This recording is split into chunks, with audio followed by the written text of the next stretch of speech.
I'm just reading this book here. I see page 189. 189, Yeah. yes.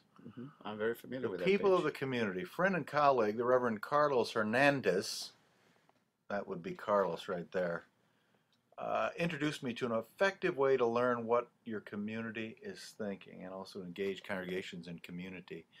By the way, I've sold 6 copies of this book already. It's Yes. backwards because I haven't figured out how to take videos without reversing the. And I bought one of them. So. You bought one of Yes, them, did sir. you? I thought that was my mother who bought that one. I'm Well, not I think sure. that's the 7th copy. 7th copy. You've sold 7 now. 7 in about a year and a half. That's pretty good. That's much better than I thought it was. You're getting close to a bestseller here, buddy.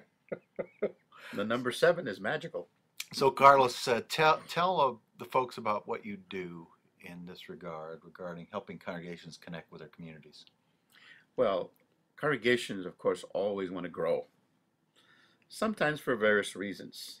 You know, they want to grow because the membership is declining. They want to be able to have enough to pay the bills, and so there's various motivations for congregations want to grow. What we want to instill in them, of course, is that they want to grow because of the Lord's command that we expand His kingdom, the Great Commission. And so what we try to do with these congregations that want to grow is to get them to understand the community immediately around the church. I mean, there's a mission field right outside their door. Truly. Which is the first step we want to let them understand.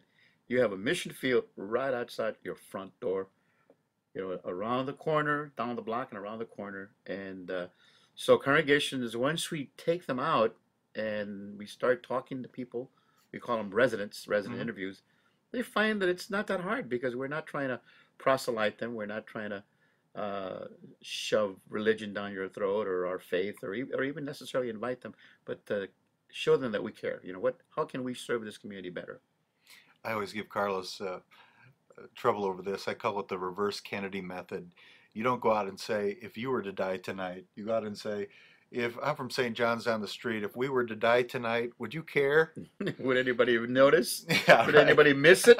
Exactly, yeah. But actually what Carlos does is he trains folks to go out and ask the question, you know, we're looking at our community at St. John's or whatever church it is, and we want to ask you what you think are the most critical needs. And that's magic. It just opens doors. Absolutely. And people actually thank you because they see that the local congregation is interested in their community. Yeah. I mean, we have an organization here who really care, you know, ought to care, should care, but maybe they're not always sure that the church cares. In fact, sometimes people say, "Oh, I didn't know that church was still open. We thought they closed it down." Oh, amazing. So people are excited, and it really helps congregations figure out what their approach to ministry. Carlos came to my own congregation in De Pere and found a neighborhood full of retired folks who had no children around. And they were very wealthy people. I mean, we walked down these blocks where they had these big mansions. So it's not just poor people that need care and the gospel. It's people of all races, all backgrounds, all economic backgrounds. So. Well, Carlos, thanks a lot. You've taught me a lot over the years. It's been a pleasure to work with you. Thank you. Lord be with you. God bless.